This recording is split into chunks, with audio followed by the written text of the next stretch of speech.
Hello again, my DIY loving friends. I'm Sarah and this is Medicated Housewife DIY, where crafting and mental health come together. We're entering a world of luxury fall ambiance on a Dollar Tree shoestring budget. Stick around because you won't believe how stunning but easy these DIYs can be. So what are we waiting for? Let's go DIY together.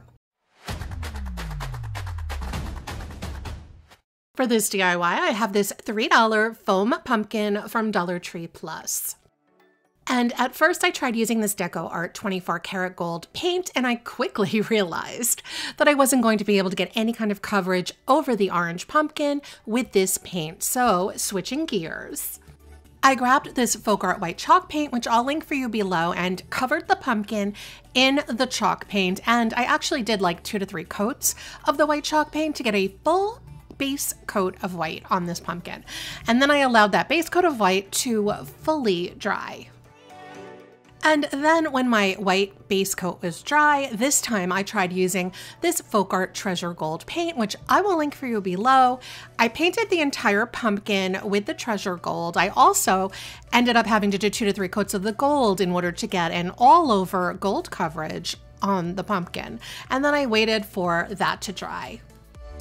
I wanted to attempt a crackle paint technique on the pumpkin using this plain white school glue from Dollar Tree, along with some more of the white chalk paint. I've never really done this technique. I've used the crackle paints before, but never with just regular paint and school glue. So I'm working in sections of the pumpkin. I'd paint one section with the glue, and then before that glue dries, I went over that section with the chalk paint and then moved on to the next section.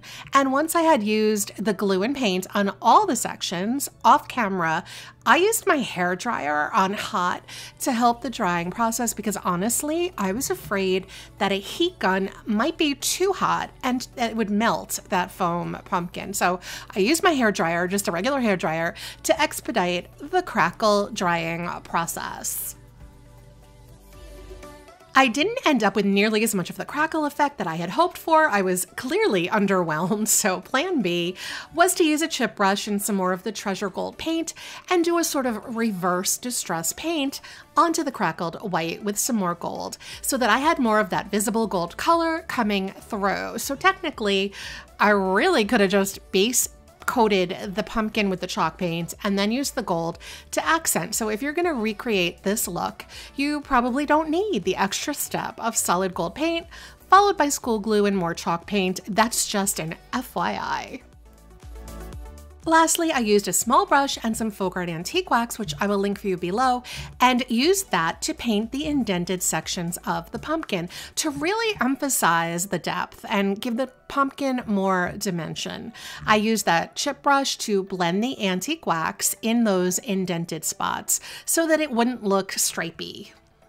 And this is my distressed gold pumpkin. I actually love the gold with a rustic edge to it. I think you could easily emphasize the glam look of this pumpkin or make it more of a neutral or rustic kind of everyday look, totally depending on your taste and decor preference.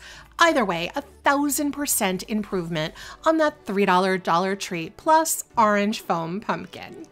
For this DIY, we are using a total of 152 of the brown tumbling tower blocks from Dollar Tree, and we're using 56 of them to make 28 2-block sets that are going end to end. So that's 28 sets of 2 blocks. And I'm using the super glue wood glue from Dollar Tree to attach those blocks together. Then I am going to use 12 blocks to make 4 sets of 3 blocks that are going end to end. So I do that 4 times. I use 16 blocks to make 4 sets of 4 blocks, also attached end to end. So we're going to make 4 of those. I use 20 blocks to make 4 sets of 5 blocks that are also glued end to end. So I'm making 4 of these. I use 48 blocks to make 8 sets of 6 blocks that are also glued end to end. So for these sets of 6, we're actually making 8 of them and not 4. So we've got 8 sets of 6 blocks. Then I begin assembling all those sets, and first we are making a rectangle with 4 sets of 2 blocks, And I'm going to repeat that. So we will have 2 of these rectangles, just like you see right here. Next, I make a rectangle using 2 of the 3-block sets, again with the 2-block sets on the ends, and I repeat that to make 2 of these 3-block set rectangles, as you see right here. And then we make a rectangle using the 4-block sets, and I repeat that, so I'm going to end up with 2 of these rectangles that are 4 blocks wide. I think you see the pattern. Next is the 5-block wide rectangle, as you see right here, and we're going to repeat that, so we'll end up with 2 of these 5-block wide rectangles. Lastly, we are making the 6-block wide rectangles, and remember, we are making a total of 4 of these rectangles that are 6 blocks wide, and not 2 like we did with the rest of the rectangles. We are going to make 4 of them. So the breakdown of my rectangles are 4 of the 6-block rectangles, 2 of the 5-block rectangles, 2 of the 4-block rectangles, 2 of the 3-block rectangles, and 2 of the 2-block rectangles, for a total of 152 blocks used for this entire project.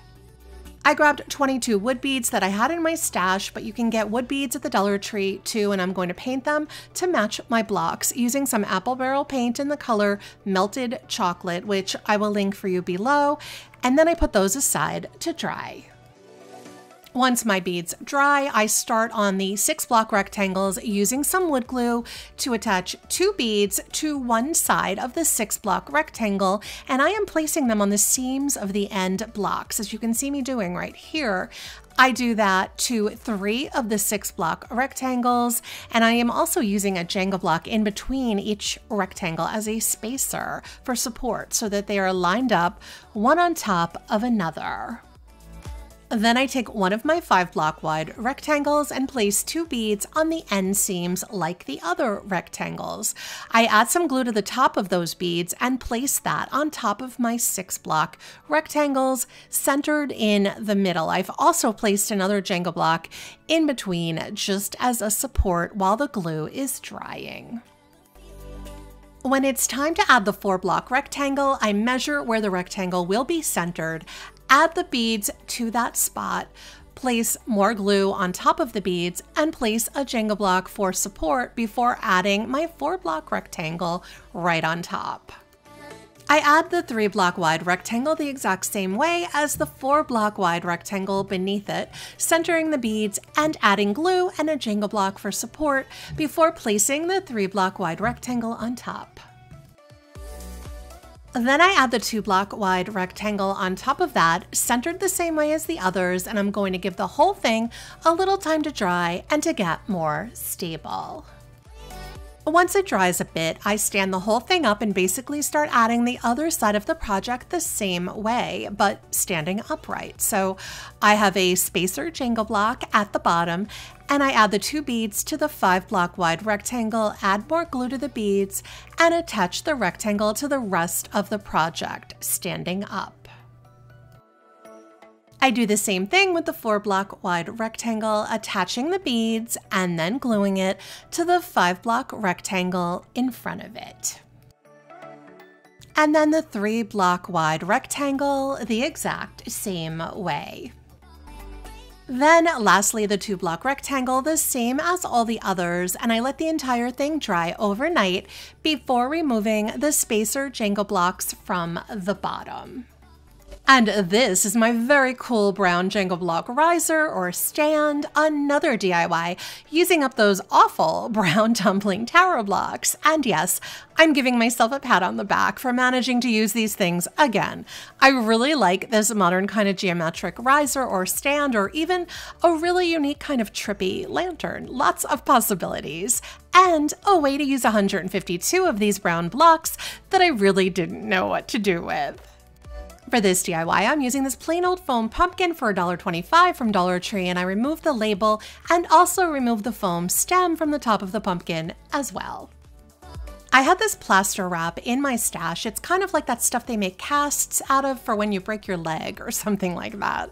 I'll link it for you in the description box below. It comes in rolls. I cut small pieces off a roll and I am dipping it in plain water to soften it up so that you can mold it around the foam pumpkin. I'm going to be wrapping the entire pumpkin in the plaster wrap, just like paper mache or something like that.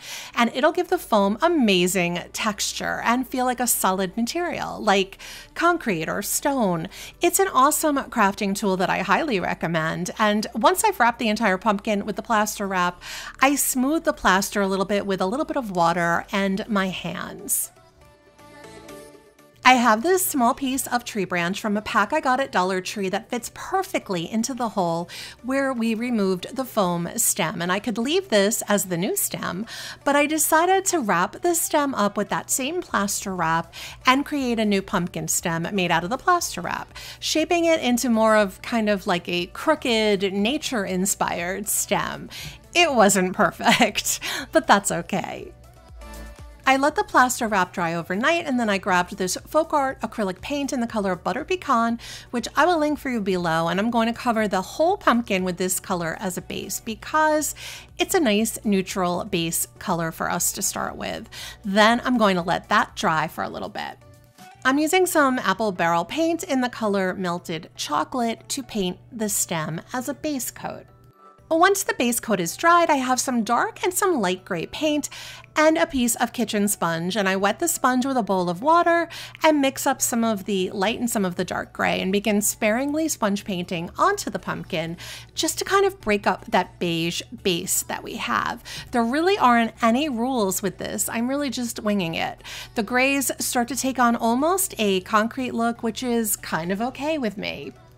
Next, I want to tone down the gray a bit, so I am using some folk art antique wax and a chip brush, and I'm sparingly painting on some of that warm brown wax and blending it into the other colors on the pumpkin and just kind of muting and blending them all together until I get the look that I am going for.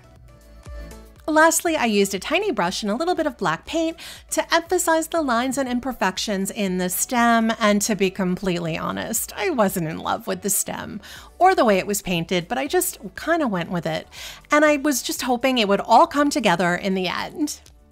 And this is my plaster pumpkin, and the plaster stem notwithstanding. I'm loving the color and texture of this pumpkin. It looks and feels like stone or concrete. It's just a very rustic and substantial feel. It's a high-end look, in my opinion, on a $1.25 foam pumpkin. And isn't that what we're all looking for? And there you have it, luxurious fall decor that didn't cost a fortune. Who knew Dollar Tree could be so fabulous, right? Well, we did. Let me know in the comments which DIY was your favorite and why. You know I love hearing from all of you. If you love these DIYs, don't forget to give this video a thumbs up and hit that subscribe button for more budget-friendly crafting magic. Thanks for watching, and until next time, remember that together, we're making the world a more beautiful place, one DIY at a time.